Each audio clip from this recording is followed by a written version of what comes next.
You're living your life like you've got 1,000 years to spare. But let's get real for a second. Most people only get about 30,000 days on this earth, or less. And if you're 30 years old, you've already burned through 11,000 of those days. They're gone. You're never getting them back. Think about all the times you've said you'll get around to your dreams someday.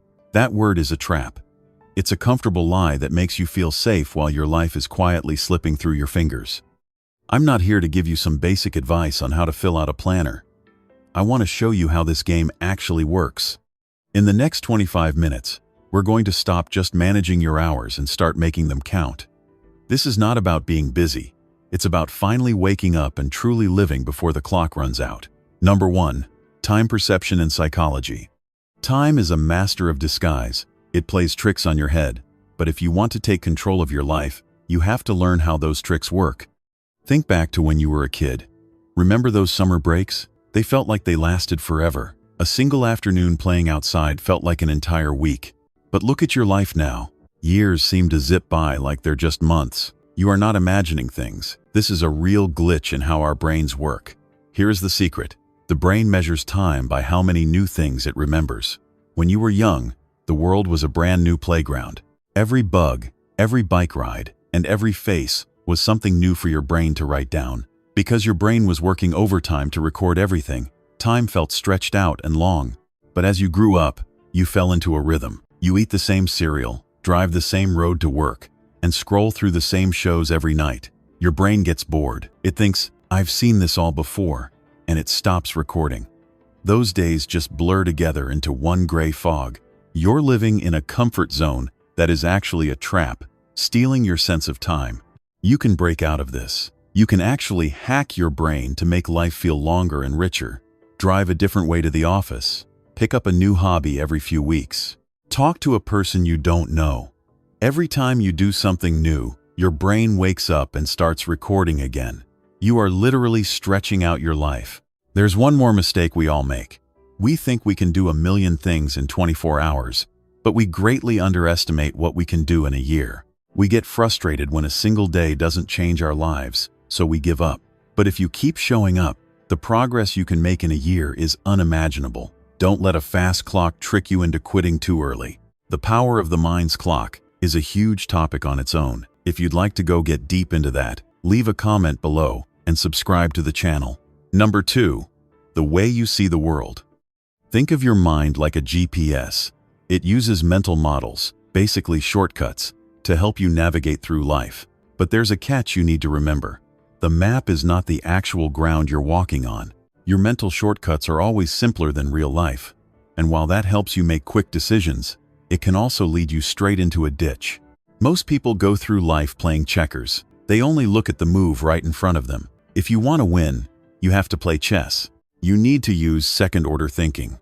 This means you don't just ask, what happens if I do this? You ask, and then what happens after that? What seems like an obvious choice at first might actually be a disaster 3 steps down the road.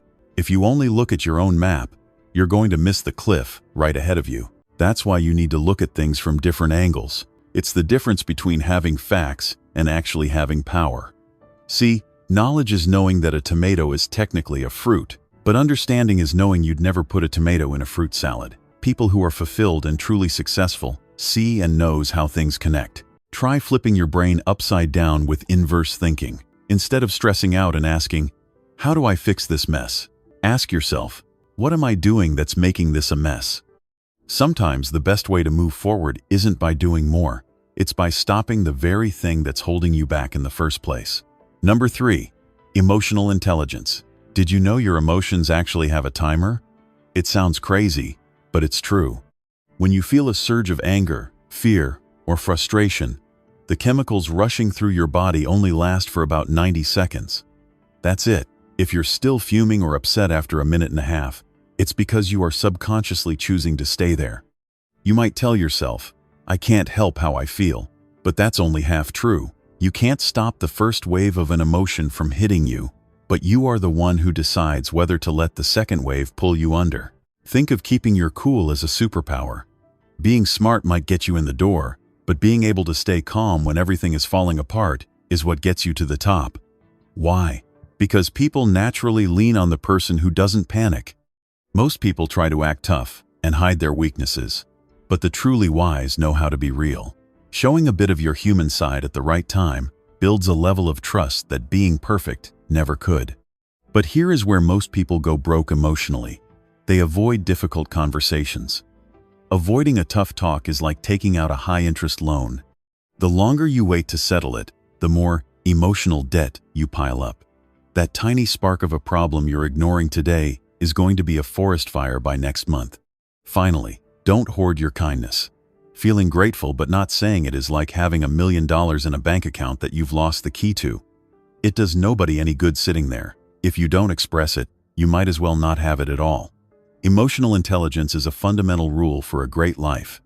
More videos on this topic will be made in the future. Subscribe now so you don't miss out. Number 4. Personal energy. Your real few. Forget everything you've heard about managing your time. If your tank is empty, a perfect schedule won't save you. Your energy is the most valuable thing you own, and trying to do big things while you're running on fumes is a losing game. Most people never stop to check their battery level. They don't notice that while a morning walk fills them up, a lunch with a toxic friend acts like a vampire, sucking the life right out of them. You might tell yourself you just need more willpower, but willpower is like a muscle. The more you use it, the more it aches and gives out. The smartest people don't rely on being strong. They just design their world so they don't have to be. Think about decision fatigue. Every little choice, what shirt to wear, what to grab for breakfast, which email to open first, drains a bit of your power. That's why you see high achievers wearing the same outfit or eating the same meal every day. They are not boring. They're just saving their energy for the fights that actually matter. Here is a trick that sounds wrong but works wonders. Strategic incompetence. If you're purposefully bad at the small, unimportant chores, people eventually stop asking you to do them. It keeps your energy shielded so you can focus on what you do best. And remember, sitting down to rest is not a waste of time. Recovery is the secret sauce. It's the way you recharge so that when you do get back to work, every hour you spend is worth 10 hours of a tired person's effort. Number 5. Health and vitality. When your health is high, everything else, your career, your relationships, your happiness, gets louder and clearer. When it's low, the whole world starts to fade out. It's not just about adding years to your life. It's about adding life to your years. Ask yourself, would you rather have 8 hours where you feel unstoppable, or 12 hours where you're dragging your feet and counting the minutes? Quality beats quantity every single time. And forget that old saying, "I'll sleep when I'm dead." That's a fast track to get the grave sooner. Sleep isn't a luxury, it's your brain's cleaning crew. Without it, your brain is basically functioning like you're drunk. You can't make good decisions or build a great life if your mind is covered in fog. Here is a weird truth. You are actually two different people. You have morning you, who is full of big ideas and plans, and evening you, who is tired and has to actually do the work. Don't let your morning self be a bully by setting impossible goals that your evening self will hate. Be kind to both. If you want a real edge, try micro workouts. You don't need an hour at the gym to change your state. Do 10 push-ups while the coffee brews, take a quick lap around the block, or stretch for 5 minutes. Your body was designed to be an engine, not a chair. The best part? Movement is the ultimate cure for a stuck mind. If you're staring at a problem and the answer won't come, stop thinking and start moving.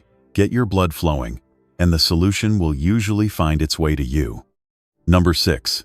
What actually matters? Most people are experts at being busy, but they're beginners at being productive. They spend all day running around, checking off boxes that don't mean a thing. They're running a race on a treadmill, moving fast, but going nowhere. If you want to find out what really matters, try the deathbed test. Imagine you're 90 years old, looking back on your life. Are you going to be proud of that extra hour you spent answering emails? Or are you going to wish you'd spent that hour with the people you love? When you look at life from the finish line, the things that truly matter become clear as day. We always tell ourselves, "I'll just finish this one report first," while the real moments of our lives slip through our fingers like sand. Truly successful people know a secret. Knowing what not to do is way more important than having a long to-do list. Try this. Write down everything you want to achieve. Now, circle the top 3. Everything else on that list? That's not your later list. It's your avoid at all costs list. Those other goals are just distractions that look like opportunities. Think of your choices like money in a savings account. Small, daily investments in the right priorities grow into a massive fortune over time. But there's a thief in the room. Social media, busy work, and constant pings on your phone are trying to steal your attention. You have to be a bodyguard for your time. Cut out the fluff and the junk without mercy. Your life is too short to spend it on things that don't move the needle. Number 7. Draw your own blueprint. Your life isn't a movie you're just watching. You are the architect, the builder, and the decorator. It's a design project. Most people get stuck because they think they need a perfect plan before they start. They spend years trying to figure it all out. But here's the truth. You can't think your way into a great life. You have to test your way there. Stop planning and start experimenting. Want to change careers? Don't quit your job tomorrow. Just try a small project on the side this weekend. See how it feels. Life design is about running these small tests to see what actually fits you. Real change doesn't happen in a giant leap. It happens in tiny adjustments. If you want to transform everything, start by changing just one thing for 5 minutes a day. That tiny win acts like a spark that eventually starts a fire of momentum. And while you're at it, stop using everyone else's yardstick to measure your success. Society wants you to count money, titles, and fancy cars. But those are someone else's metrics. What if your version of winning was how many sunsets you watched with your family, or how many new things you learned this month? Finally, you have to check the compass regularly. Don't wait for a midlife crisis to realize you're lost. Do a quick review every single month. Check in on your goals and your happiness. Fixing a small mistake once a month is easy. It's the only way to make sure you don't wake up 10 years from now with a heart full of regrets. Number 8. Career and purpose. Your next big break isn't sitting right in front of you. It's hiding just one step outside where you feel safe. Think of it as the next door over. It's that sweet spot where what you already know meets something brand new. Too many people think the goal is to stay in their lane. But lanes are for traffic, not for growth. If you never switch lanes, you're just going to end up stuck behind everyone else. One of the biggest mistakes you can make early on is chasing a paycheck instead of a lesson. In your 20s and 30s, you shouldn't be asking, "How much does this pay?" You should be asking, "What will this teach me?" Every skill you pick up is a lottery ticket in your pocket. Eventually, one of those tickets is going to hit the jackpot, because money always finds its way to the person who knows what they're doing. Forget the idea of a career ladder. Ladders only go one way, and they're easy to fall off of. Modern careers are more like a jungle gym. Sometimes, you have to move sideways, or even climb down a bit to reach a better bar. Those weird, diagonal moves are what give you a unique set of skills that no one else has. That's how you become irreplaceable. If you feel comfortable at work, be careful. Comfort is quicksand. The longer you stay in a job that doesn't challenge you, the harder it is to pull yourself out when you finally realize you're sinking. And here's a little trick for the days you just can't focus. Use productive procrastination. If you're avoiding a big project, don't just scroll through your phone. Use that restless energy to learn something totally different or tinker with a side hobby. Usually, the things you do when you're supposed to be doing something else are the very things that show you where your true passion lives. Number 9. The price of freedom. Money isn't just a digit on a screen or a piece of paper in your wallet. It's actually a store of something much more valuable, which is your time. Every dollar you have is a tiny piece of freedom you've saved up. But here's the trap most people fall into. As they make more money, they actually become time poor. They get a raise, so they buy a bigger house that needs more cleaning, or a fancier car that costs more to fix. Before they know it, they're working twice as hard just to pay for the things they bought to make their lives better. They finally feel like they can afford everything, but they've actually just built a more expensive cage. This is lifestyle inflation, and it's like a treadmill that keeps speeding up while you stay in the exact same spot. Think about time wealth. Ask yourself this: Would you rather pull in a massive paycheck but spend 80 hours a week chained to a desk? Or take a little less and own your entire afternoon? Your real pay isn't just the number on your check. It's what's left over after you subtract the stress, the commute, and the missed dinners. Most people get their spending completely backwards. They go out and buy physical things, gadgets, clothes, cars, but they only rent their fun by going on a quick trip once a year. The smart move is to do the opposite. Rent the fancy stuff when you need it, but buy the experiences. A new phone loses its spark in a month, but a great memory actually gets more valuable the more you look back on it. The best financial move you can ever make is building margin. Living below your means isn't about being cheap or punishing yourself. It's about creating a buffer. That extra space in your bank account is your exit ramp. It's the get-out-of-jail-free card that lets you quit a bad job or jump on a great opportunity the moment it appears. That margin is where real wealth actually lives. Number 10. The people around you. Think of every relationship in your life like a bank account. Every time you interact with someone, you're either putting money in or taking it out. A quick, honest compliment or a "thinking of you" text. That's a deposit. Showing up late or only calling when you need a favor. That's a withdrawal. The mistake most people make is trying to take out cash when the account is empty. They wonder why a friend is distant or a partner is upset, saying, "I don't get it, I haven't done anything wrong." But that's the point. They haven't done anything right lately, either. You can't ignore someone for months and then expect them to be there the second you need a hand. We often think we need grand gestures, expensive dinners, or huge birthday gifts to keep people close.